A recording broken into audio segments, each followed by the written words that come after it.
In today's world, the idea of leaving one firm for another, or even leaving a firm to start your own practice, is not as wild as it used to be. For the first time in history, lawyers have been laid off, terminated, fired, whatever you want to call it, but they're no longer with the firm. I'd like to talk a little bit today about what to do before you jump ship, or before you're pushed over, as the case may be. So let's talk about the decision process. Let's talk about the decision if it's yours to make. There are at least three phases here to think about. One is you make the decision to leave because of personality. And by that I mean the people. Who are the people with whom you're working? Are they people that you really like? Are they people that you want to spend, 60, 70% of your day with? Are they people that you respect and you trust? Trust is a big word here, and one that I think cannot be overemphasized. So we're talking about personality. You're not going to leave if all the personalities are good, meaning that by and large you like the people with whom you're spending your day and some evenings.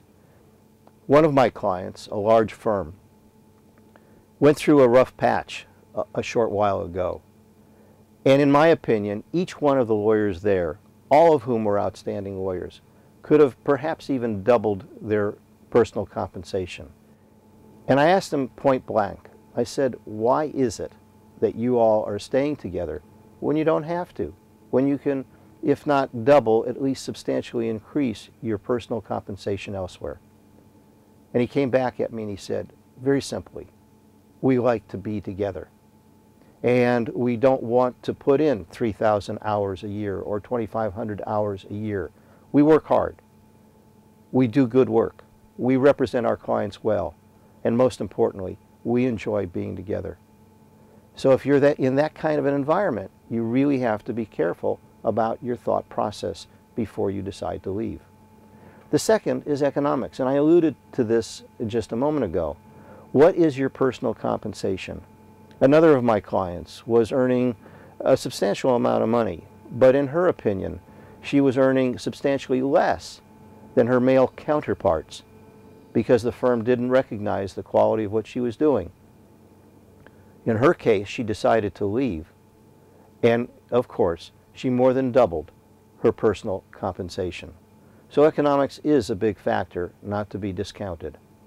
And the third is the values. What are the values of the firm? What's the firm culture? Is it an eat what you kill kind of culture, and one that you are really not comfortable with? You'd like to be more collegial. Or is it a collegial law firm? You know, everybody working for each other as a team. And you really want to show your entrepreneurial spirit and be rewarded for it and not be pulled down by what everybody else is not doing.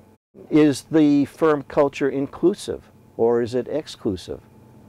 These are three factors that I think are super important for you to think about and evaluate carefully before you jump ship. Now, what happens if the decision is made for you? If you're sort of pushed off the ledge? If it's an up or out environment, you get some pretty good clues early on. And in order to prevent yourself from being in this position involuntarily, I suggest as you move through your career, the second, third, fourth, fifth years of your career, be sure that you are taking cognizance of this. Do not put your head down. Do not put your head in the sand. Do not keep your nose to the grindstone, whatever metaphor you want to use, without being cognizant of your surrounding environment and thinking about what you need to do in order to protect yourself so that you are not up or out, but rather up and in. Another situation occurs when the firm decides to de-equitize. That's a fancy word today for terminating partners. And in at least one, if not more, famous cases of large firms, they've been sued by the EEOC, they've been sued by individual, quote, partner, unquote, as they were forced out. and they all have lost their cases. In other words, though you're called a partner, it is not sacrosanct, and you are not necessarily involved in the day-to-day decision-making process of management. And so when you're de-equitized, you need to take stock and decide what it is you want to do. Take a look at your book of business. Be sure you understand what you're bringing to the table. The more you have in the way of a book of business, the more clients to whom you're responsible and for whom you're responsible, the less likely you're going to be in that position. Be sure that you try to share your cases and cross-sell. The more you cross-sell other members in the law firm, the more you share your work and require others to work with you to protect the interests of the clients, the less likely you are to be in the position of de-equitization. Make sure that you bring in work that has to be delegated to associates and others in the law firm. The more you do that, the less likely you're going to be de-equitized.